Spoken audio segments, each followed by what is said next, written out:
scared at the moment. I am safe. I am scared though. I'm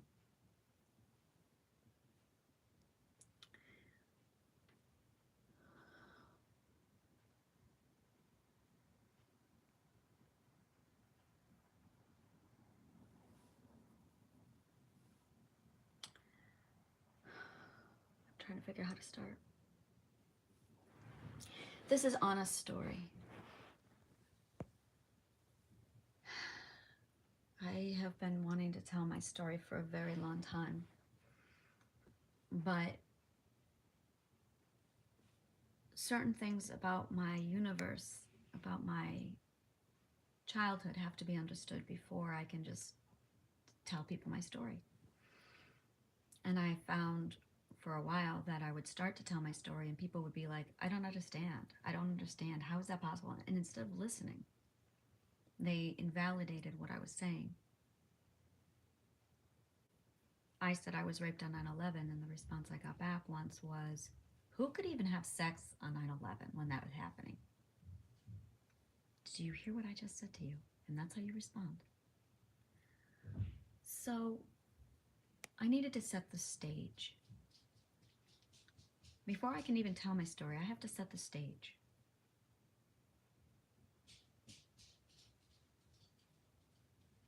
You cannot assume that women are free in this world. You cannot assume that people are all good, because they're not. There are some real monsters in the world, and I have slept with them.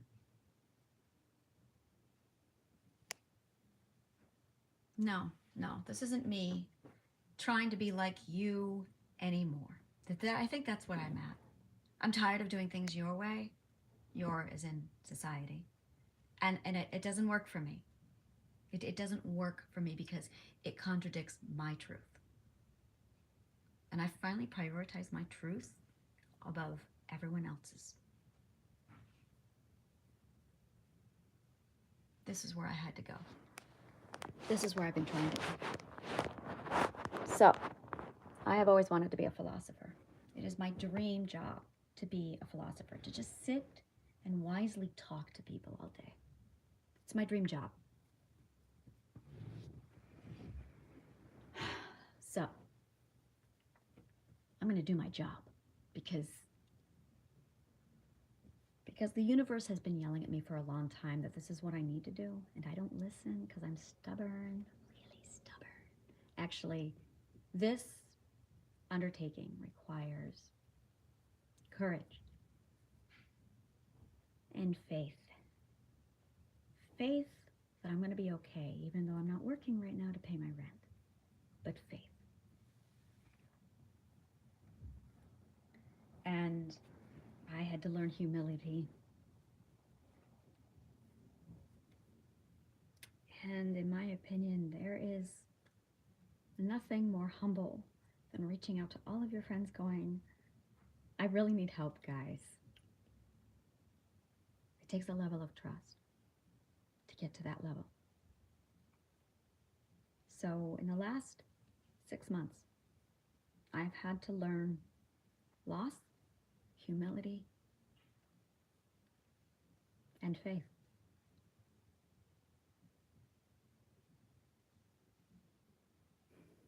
I literally have been living the life of Job for the last 2 years.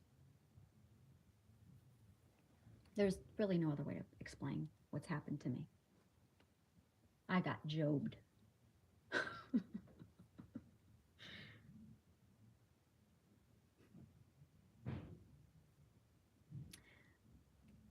I lived in a different kind of enslavement society, one that a lot of us aren't aware of. A few of us are, others are not. I come from a type of slavery that is so part of the system, so clean, that the area, the region where I grew up, immediately from birth, spat the children out. Boys over there, girls over there. Boys are going to be breadwinners. Girls are going to be obedient and sexy. Boys are going to grow up to be strong and protect the women. And girls are going to do whatever they want and be their slave. And they cleaned it up a bit. But that's where I grew up. And then we hid the fact that it was slavery, because it's not what we all thought it was. We thought, oh, slavery is black people. Slavery is high. I'm here to tell you that that's not right, and that's not true. Right in the sense of correct. There are several types of slavery. I am huge on Black Lives Matter. And black people do not get to call dibs on slavery. Because once in my life, I had chains on my actual wrists, and I was laid down on a bed and I was cut and tortured. And I did not consent. And he kept me there for 6 months with the very clear knowledge that if I tried to escape, or if I spoke about it, or if I was anything except his secret keeper, he'd have my brother kill me. So don't tell me that slavery doesn't exist, that it's not in your backyard, that you might even be active participants and you don't know it. That is my truth. That what was done to me was societal slavery, and I got out. And this is the story of Anna, and how Anna got out.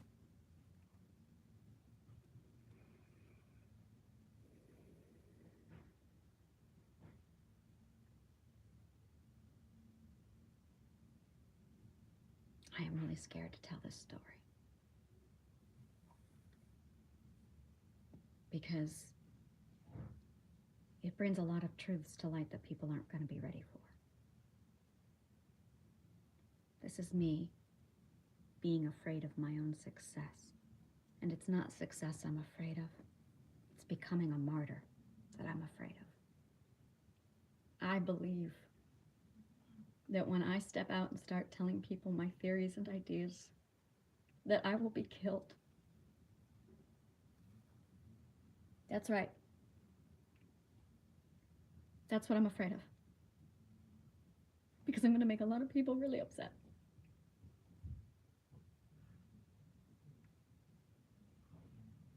So, it's time to stop being scared.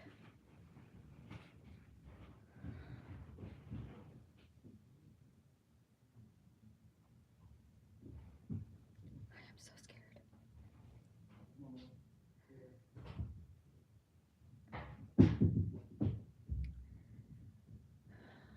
I'm going to have to hide, probably. So,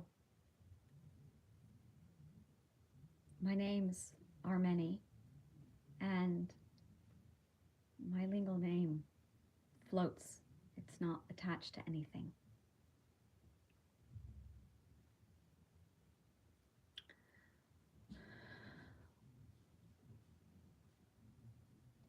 But if I pull you into my world and I show you, and I can tell you, look, if I disappear, you'll know I was right, because they had to shut me up.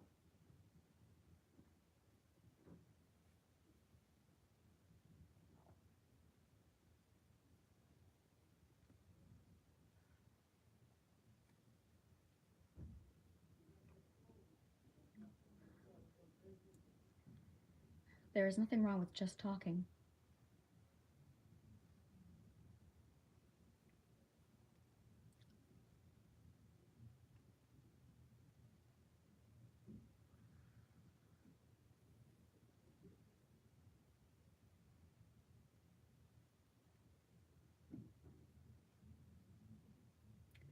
I believe that the Christian church is a relic of a transformed Roman Empire. I believe that the Christian church is actually the Roman Empire today.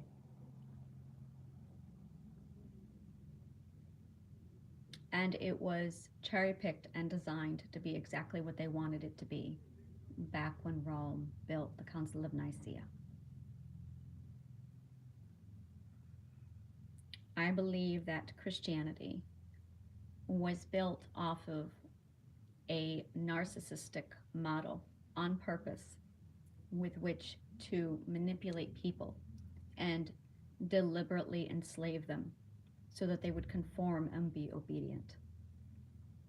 And they used the narcissist triangular system where you have people in a household and no one is allowed to talk to anybody except the narcissist.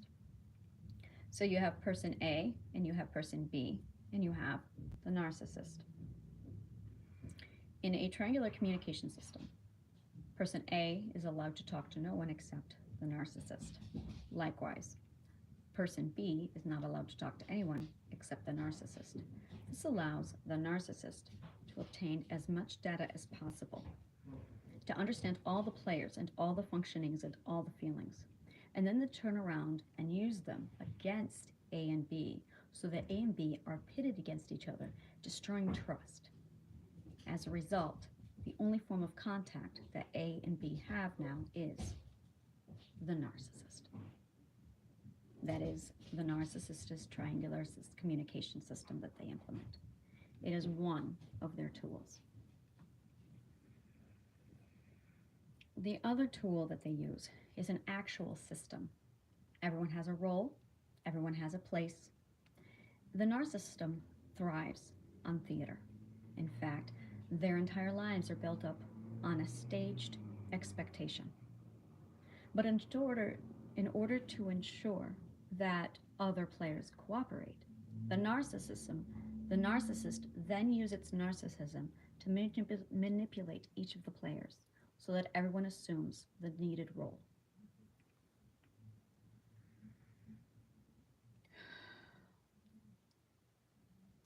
There is always the narcissist who is at the top. At the base and the right-hand man is the apprentice. Next to the apprentice is the scapegoat. Everybody else, all the extras, are just that, extras, with one goal: to be silent, to say nothing, and to do what they're told. And to wait on the shelf, useless, until their role is needed. There is a pecking order: narcissist, apprentice, scapegoat. If, for whatever reason, the apprentice becomes unavailable,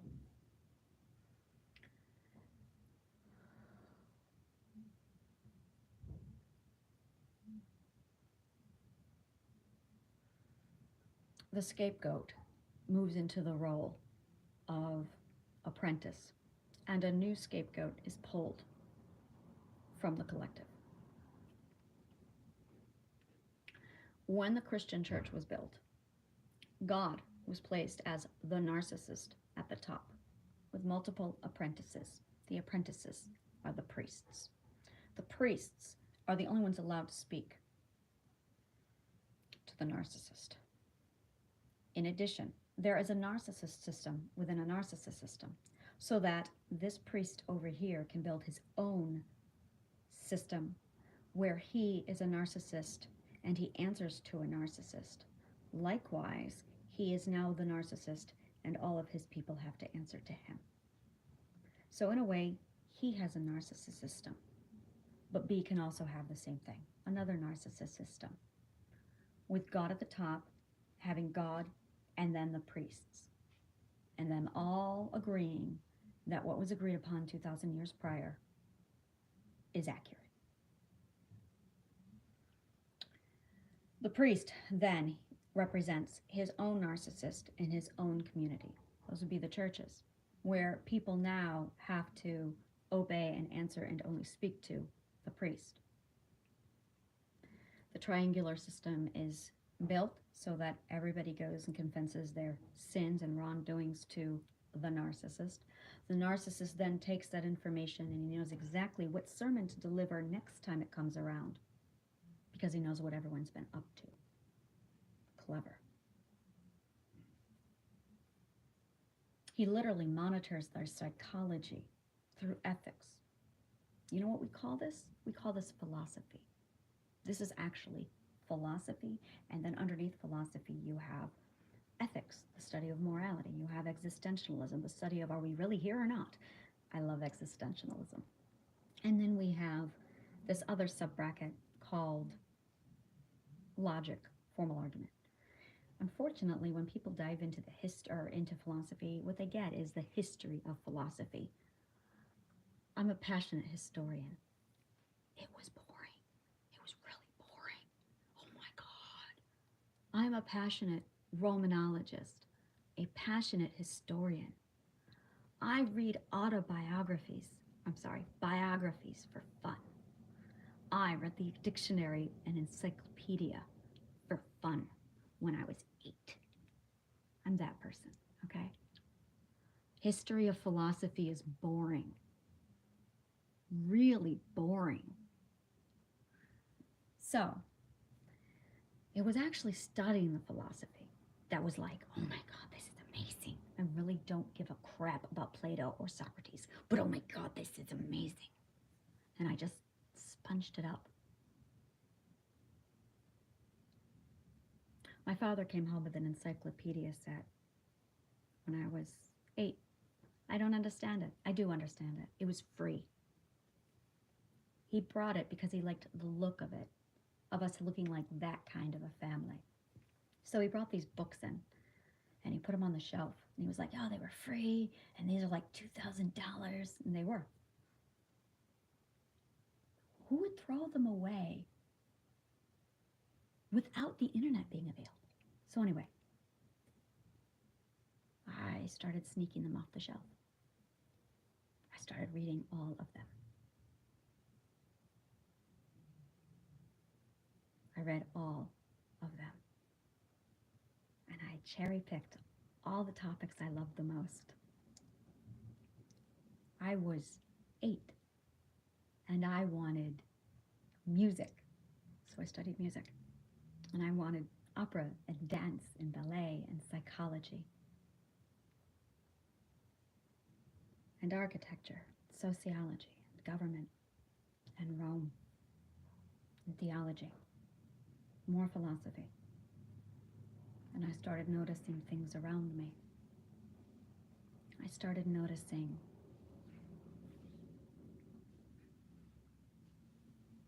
logical fallacy. That's what I understood. I started to see logical fallacy. Fascinating to me, really it is.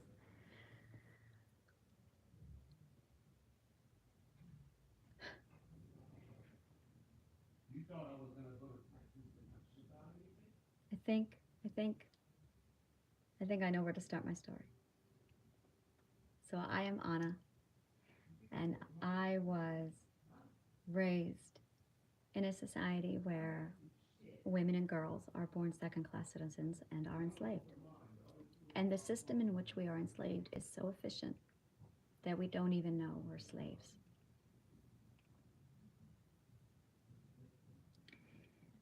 Most women live in a conditioned fear from childhood that if you displease the man or disobey the father, there will be severe punishment. This is enforced with wait until your father gets home. So that by the time I was 5, I made it my life goal to be married with children. Because that's what I thought I wanted. Because that's what my daddy wanted for me. To ensure that I obeyed and kept this plan of his, not mine, I was handed dolls to play with so that I, during my formative years, would become nostalgically connected with a deep happiness inside of me where I could look back at a doll and feel, oh yeah, I remember when I played with dolls. Now I get to have one of my very own. That is how deeply I was conditioned. and manipulated.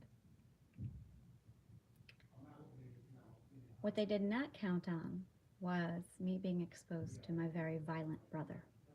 My brother was the narcissist in the family. My mother, son of a bitch, was his apprentice. My father was the scapegoat. That is the system I was raised in. When my parents took charge, my mother was the narcissist. My brother was the apprentice. Yes, they switched roles. They took turns being each other's apprentice and narcissist. I'll get into that later. And I was their scapegoat. So I grew up supporting their narcissistic system and my brother's. So to my mother's triangle system, I was the scapegoat.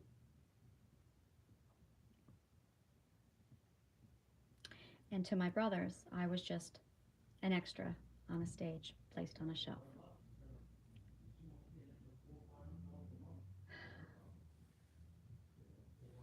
It's all coming back to me now, and I'm seeing it all proper and aligned. So when my brother was, I was about 5 years old, and we were all out on the back porch, and he would mutilate animals, stone them to death, and pick up their pieces, and then he would throw them at me. And I would scream, and my mother would just be like, knock it off. If you don't like it, go away. Empathy. Empathy is a behavior that a person is conditioned to practice by a narcissist who needs a slave.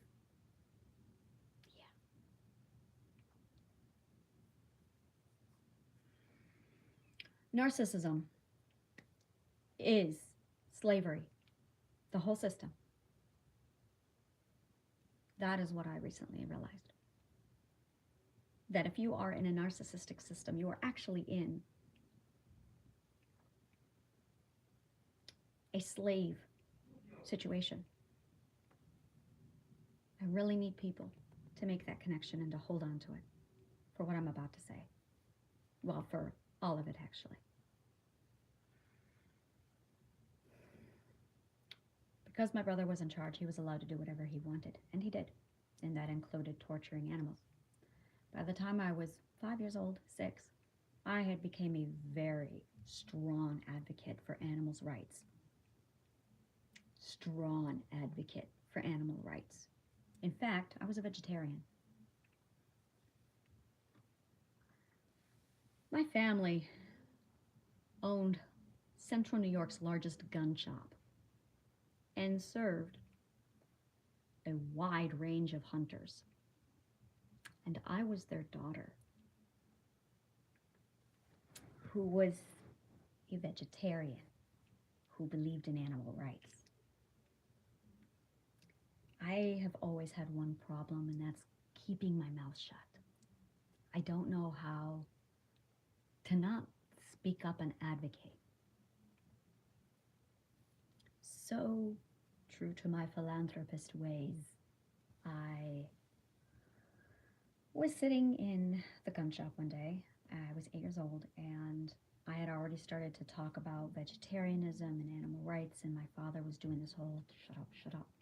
My grandfather was in the gun shop at that time. He was selling guns to 2 clients, 45-year-old men. My father was there, my brothers, and my 3 uncles. So it was just like me, the only girl in the middle of all this testosterone. I was 8. And they were all boasting about their hunting and what animals they've killed lately. And I popped off with, I think what you're doing is wrong. I don't agree with it, and we should not be hunting animals. I'm a vegetarian. So the room exploded. I had every man in that room just turn on me and scream. One of the clients had the gun in his hand, and he waved it at me like, Yeah. If you were my daughter, I would teach you a lesson.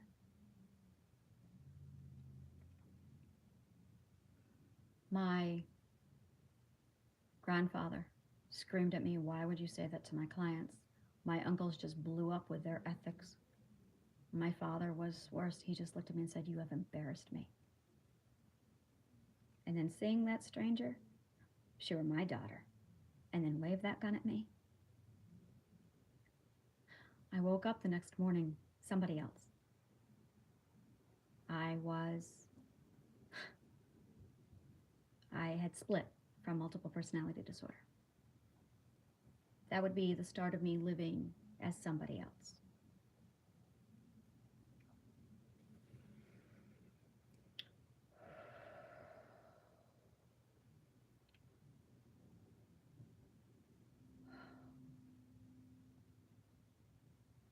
I'm sorry, it's a lot to take in, telling it like this.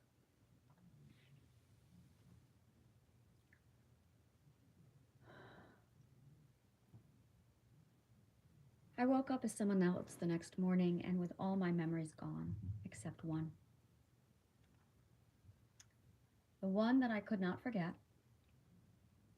was New York City. Me and the Statue of Liberty screaming. And my brother mutilating the animals. Now those memories are my truth.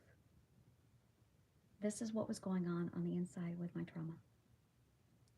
On the outside, I had split. But on the inside, after seeing the abuse that my brother had subjected those animals to, after being subjected to the amount of hunting that I was, it all started to come into play. Like somebody had woken up and said, you have an ancient system inside of you that's going to protect your brain. And it's going to change some things because we have to reprogram you now so you can be a warrior. So I went through a reprogramming to suit my environment.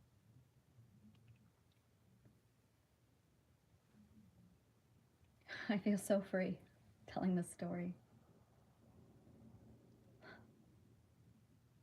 I'm listening to my roommate scream in the hall because I can't pay rent. And every time I get a job, my mental illness creeps up. And our system has made it impossible for people like me to get help because the system is filled with triggers for people like me. So the government's availability that is there is inaccessible to those who need it most because we are trapped by our mental illnesses. This is the first thing I will be fixing, and I know how to fix it. In fact, I'm doing it right now.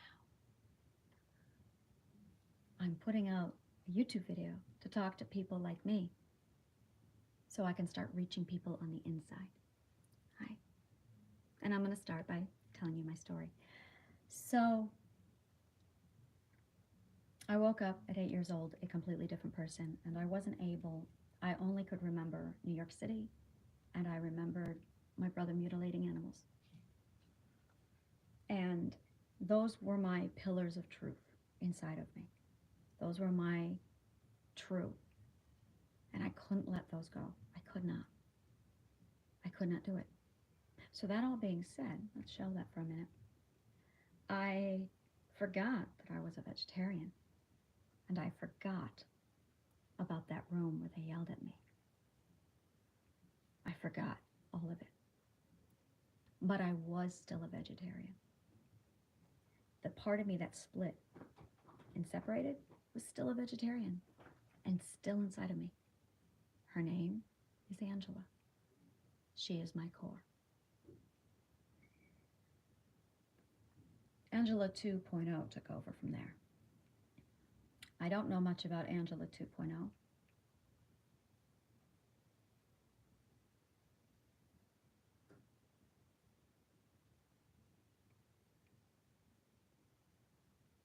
There's a lot of memory gaps because Angela 2.0 has not come out yet.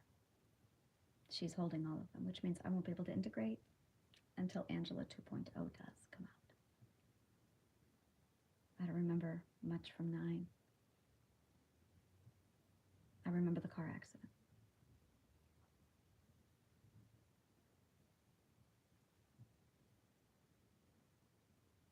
By the time I was 10 years old, I was a perfect little lady, according to my mother. Because I was silent, I never spoke. And strangely enough, since I was 8 years old and my father took me to the gun shop one day, I never spoke. I rarely spoke out of line. I had become so obedient. But I was starting to sneak the books.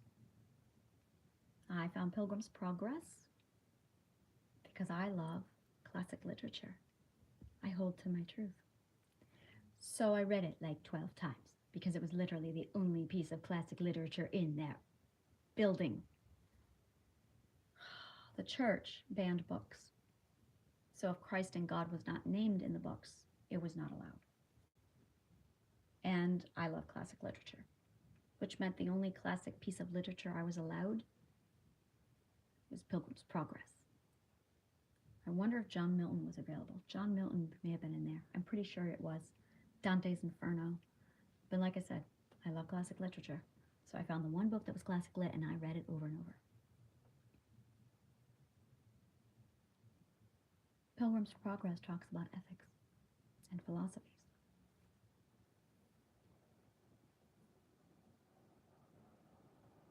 That's right.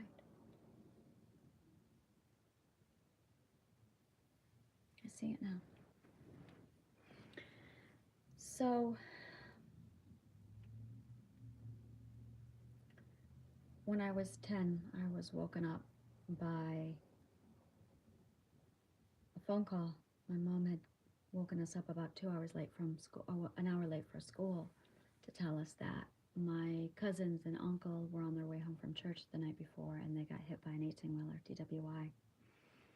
10 people in the car accident, 1 survivor.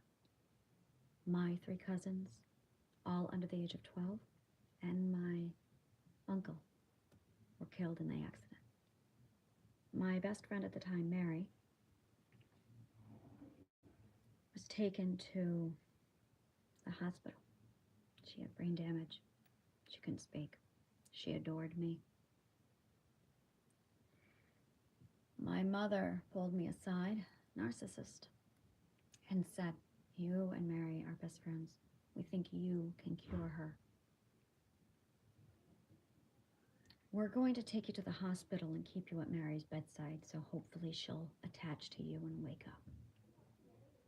So for a year, I got to sit at the bedside of my former best friend while I watched her transform into this person I didn't know, because the friend that I knew was dead. I was 10, and my mom made sure I knew that that was my responsibility.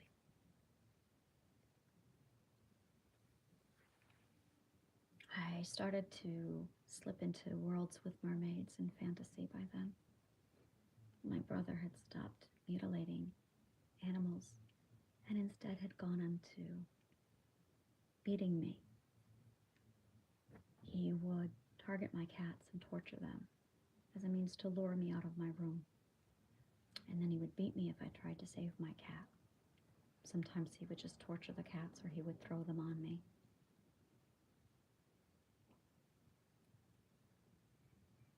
My mom would keep watch at the table.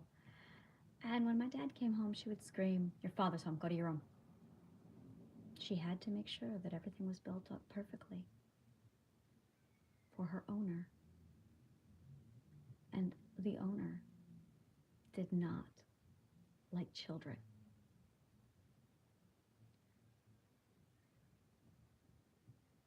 So I watched my mother live between narcissist and slave. And that's how I was raised, with her toggling between narcissist and slave.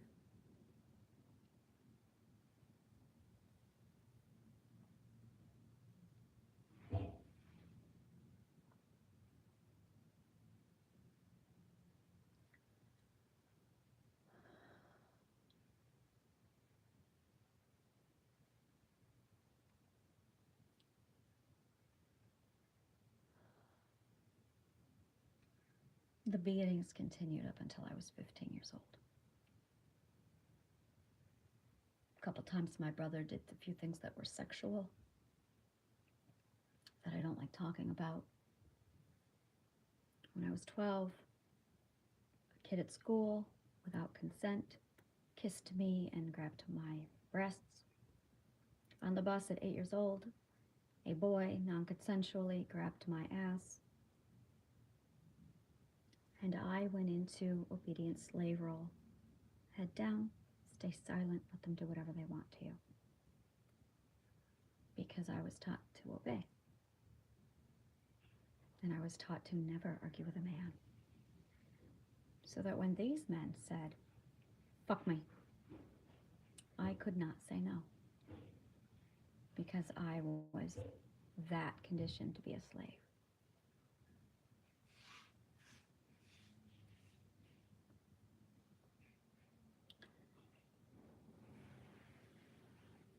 When I was 12, my cousin was different.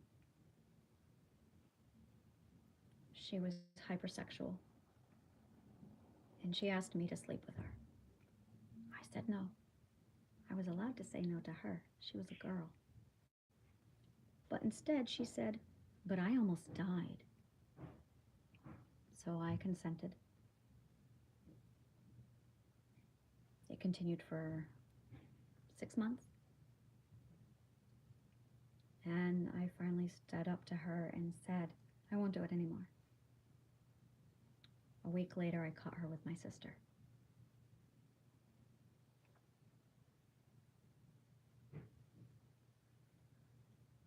Even slaves treat each other like shit. Because how else do you cope and deal with the reality that you have not been allowed to look at? So when I was 12, I went to the public school, started dating. As in, guys grew up to me, and I said nothing. I met somebody at 12, Isaac. He was like the brother I never had. I wanted a brother that didn't hurt me. My brother and I were fighting one day. He gave me a black eye, and I started wearing my hair like this to cover up the black eye. This became my trademark. And with Roger Rabbit just on the screen, it made it easy. And I was just covering up black eyes. But it stuck. So that's something I live with. My hair reminds me of the times I got beaten. So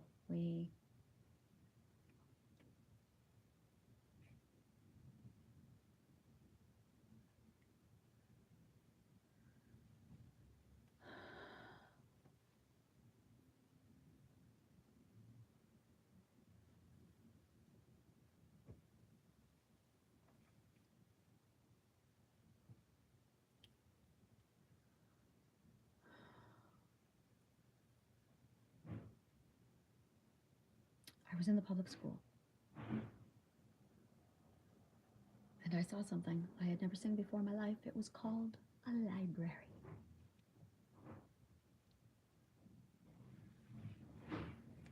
So I found books. And I now could secretly, not in secret, read books.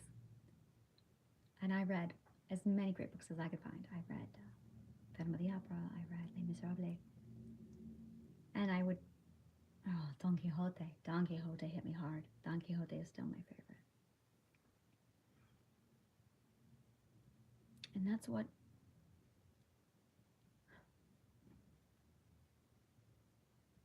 it was, a building block to get me closer to 15 years old when I would say, I'm going to study philosophy and psychology. But it was the books at 12. I was able to start developing philosophy and thinking differently so that my perspective was starting to shift. I was seeing things and I still had that bond to my truth. And at 15, I would become Joanna. And I would be Joanna up until now. Joanna is my primary alter. She is called the host. Joanna is Anna for short, but her real name is Joanna. When I was 15, I switched and became Joanna, and I told my parents, I'm Joanna. I told everybody, call me Joanna. And no one did. They kept calling me Angela. That wasn't my name. I didn't even know her. I didn't even know her. And they all kept calling me her. And I'm like, what the fuck? So I grew to hate the name. Oh, did I grow to hate that name? Because it's not my name. It's just this random stranger, and they keep calling me Angela. And they only said it when they were angry. Other times they called me slut, whore.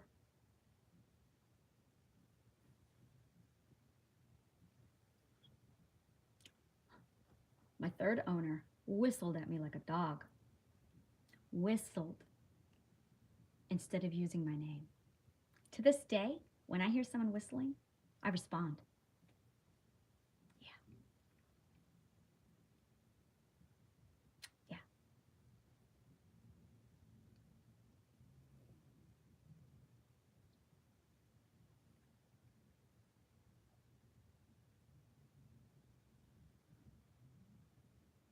It's a lot to process.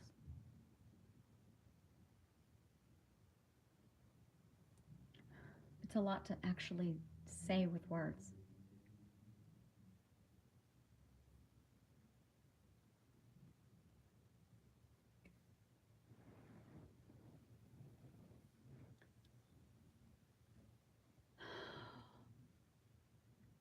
I'm going to go ahead and do the next one.